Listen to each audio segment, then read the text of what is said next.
During the Cold War, soldiers stationed on an army base in Germany found themselves at the mercy of sinister and terrifying paranormal activity. Events were said to be so frightening that some of the men apparently committed suicide. Was there a dark history surrounding the base, and could it reveal the secrets of Sellner's Rathaus? It was April 1945, and the forces of the Wehrmacht, under the command of Adolf Hitler, were in a full-scale retreat across Germany. As the Western Allies pushed east into the fatherland, German soldiers were surrendering in their thousands, a humiliating end for a military machine which had once outgunned and outmatched the forces of any other nation. On the 10th of April, the U.S. 84th Infantry Division crossed the Weser River and captured Hanover, a city which had been bombed almost into oblivion by Allied air raids, resulting in 90% of the city center being reduced to rubble, so there was little to no resistance when U.S. ground forces arrived. The war had been long, its end overdue, and the overextended, under-resourced German soldiers had had enough. Their morale had collapsed along with the buildings around them. The surrounding townships followed suit, raising the white flag as soon as Allied armor rolled into view.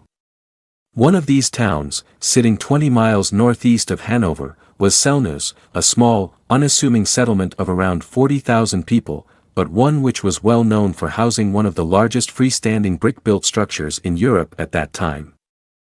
It's Neues Rathaus. Neues Rathaus simply translates to New Town Hall, and nearly every single German town and city has one. There is nothing special or unusual about its name, but there is something special, and definitely unusual, about this Rathaus in particular, and whilst this story is famous amongst the British and German soldiers who took up residence there during the Cold War, it is relatively unknown to the wider world. The town of Sellner's surrendered on the April 12, 1945. As with Hanover, there was no resistance from German forces, and certainly not from any of the civilians residing in the bombed-out buildings. The town hall had miraculously escaped the bombing campaign relatively unscathed. And being the gargantuan structure that it was, seemed the perfect place to house occupying troops and form some sort of temporary administration. It had, after all, served as a barracks for German troops, and had even housed an SS battalion. The building itself had 5 floors above ground, and 5 floors below. But what U.S. forces quickly realized after taking control of the Rathaus, was that they could not access the lower levels. They had been completely flooded with water. This immediately piqued the interest of the commanding officer, as he could see no reason for the SS to have gone to such an effort, unless they were trying to hide something. Over the next few days, he would make a determined effort to ascertain exactly what the Germans had attempted to cover up. And the events that followed would become known in military circles as the legend of Sellner's Rathaus. On the April 15, at the special request of Lieutenant General Brian Horrocks, commander of the 84th Infantry Division, 3 U.S. Navy divers arrived in Cell, with the intention of reconnoitering the submerged depths of the building. It was a daunting prospect for any diver, let alone these men, who were some of the best trained in the world. Swimming down into a maze of confined rooms and corridors in pitch-black darkness would be enough to unnerve even the hardiest of men. Due to the obvious dangers, each diver was tethered by a line to the surface, and sent down at different entry points. What took place over the next half hour is not fully understood, but what is known is that 2 of the divers never made it back to the surface. Their tethers were retrieved, but not their bodies. The 3rd diver, however, did resurface, apparently raving like a lunatic. When he finally came to his senses after a couple of hours, he reported seeing strange symbols and pentagrams etched into the walls and floors of some of the rooms on the first 2 levels. On the 3rd level down, he said that in the darkness, he had seen mutilated corpses strapped into chairs. He reported that they were in a horrifying state, some had their abdomens ripped wide open, or all of their limbs removed. And others had had goats' heads attached to their bodies in place of their own. Whilst this was terrifying enough, he spoke in whispered tones about how he had seen them moving, as if they were still alive. This had caused him to panic and swim back to the surface. He said a dark cloudy mass had chased him through the water. By all accounts, this man was never the same again, and was discharged from the Navy shortly afterwards. The commanding officer was reluctant to investigate further, as he did not wish to put more lives at risk. In any case, time was running short, as Cell was in the British zone of occupation, and British forces would soon be arriving to relieve the Americans. The building was handed over to the British Army on the 21st of April, and the basements were sealed over with concrete shortly thereafter. During the Cold War, Cell became a very important garrison town, staging a sizable contingent of NATO forces. The town hall was converted into a permanent army barracks, and housed regiments from the British and German militaries.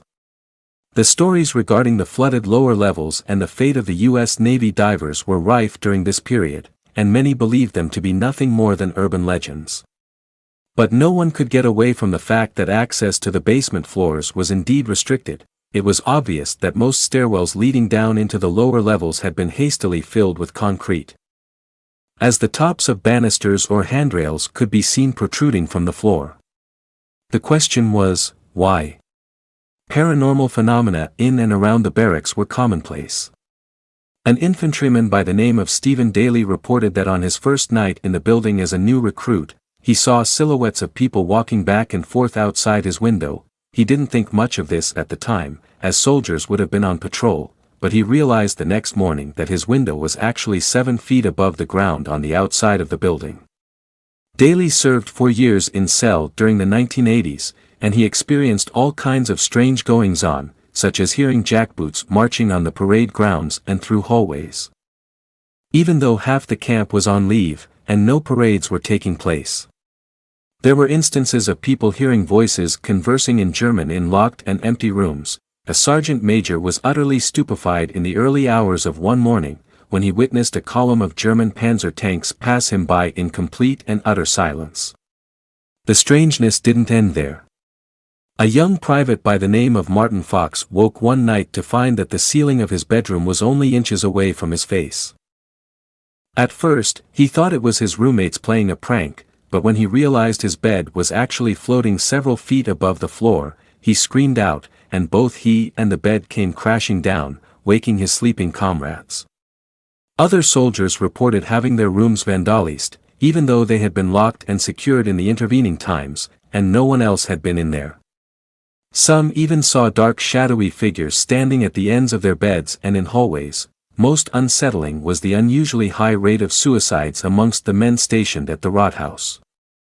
There were certain rooms on the upper levels which were said to have had pentagrams etched into the floors and walls.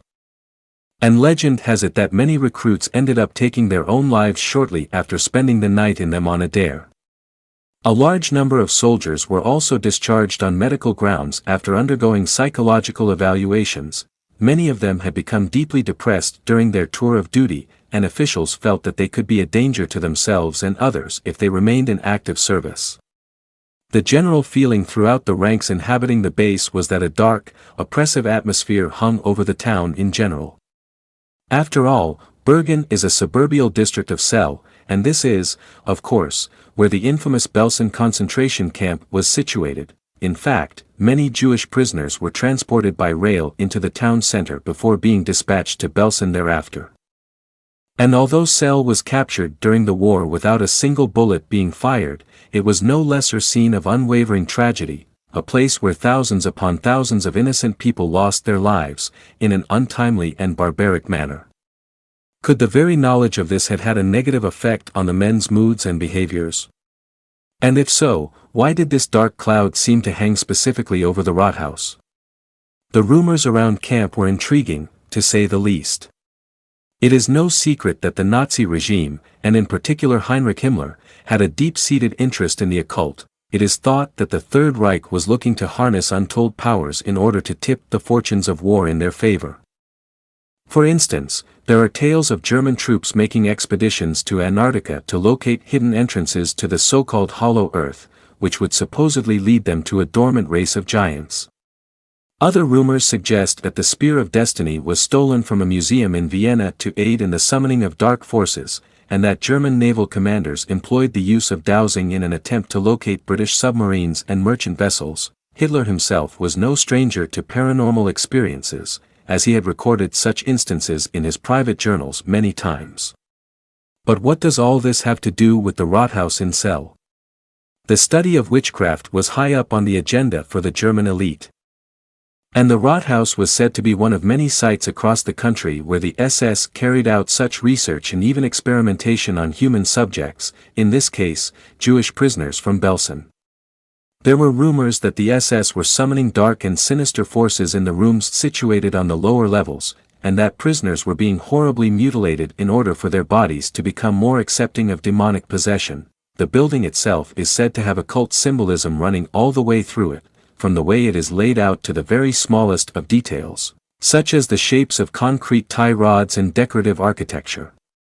Many believe the Rathaus served as an antenna or gateway which amplified the effects of such practices. A German soldier who had been stationed there during the Cold War years had an interesting and somewhat bizarre story to tell. Posting anonymously on an internet forum back in 2009, he recalled how his father had told him that the SS had been attempting to bring soldiers back from the dead, allowing demonic entities to possess the deceased and use their bodies as vessels. His father went on to describe how attempts in doing this had been successful, but that these reanimated corpses apparently had no sense of honor or loyalty, and that research in this abruptly halted. Connections to the occult are further reinforced by the supposed etchings of pentagrams, and particularly the accounts of the third diver who reported seeing people with goats' heads strapped into chairs whilst exploring the basements. That is, of course, if the story regarding the U.S. Navy divers is to be believed. One would have to question exactly what was down there in those cold, dark depths, and what had been responsible for taking the lives of two of the men. Could it have been something paranormal or even supernatural? Or was it something altogether more rational, such as the fact that it was a dangerous assignment to begin with, that two of the divers became trapped, and that the third worked himself up into a panic as a result of the dark and confined spaces? Of course, we must also ask whether the diving incident even happened at all. Reading this story back, one has to admit that it has all the hallmarks of an urban legend. All the clichés of fabrication, perhaps concocted to frighten new recruits. There is no doubt that the Rathaus in Saal does have floors below ground, which are inaccessible and have been covered over with concrete. Whether they are or were flooded is another matter. After all, how practical would it have been to fill the equivalent volume of a football stadium with water? Surely gutting the building with fire would have been a far quicker and easier method of destroying any evidence of whatever had been going on there, unless the SS were not trying to hide evidence, but instead to quarantine whatever abominations they had created. The likelihood is that we'll never know for sure. What is less easy to explain, however, is the sheer amount of paranormal activity that soldiers experienced whilst on the base. There are far too many accounts, even from higher ranks, to dismiss this altogether. If you were lucky enough to speak to any British or German soldier stationed here during the Cold War, you'll more than likely find that they believe there was definitely something evil and twisted about the Rathaus. This likely supports the idea that something sinister was going on in the maze of dark halls and rooms of its lower levels at some point during its history. Whether it had connections to the occult or otherwise is up for debate. In any case, British and German forces vacated the premises entirely in 2012. And the building was repurposed as originally intended to embody the seat of local government. Parts of it have also been converted into a hotel, which has seen glowing reviews from visitors on various travel websites. That said, guests still report, even to this day, strange goings-on, and the ever-present sound of jackboots echoing through the halls. It seems the secrets of Salmoir's Rathaus live on.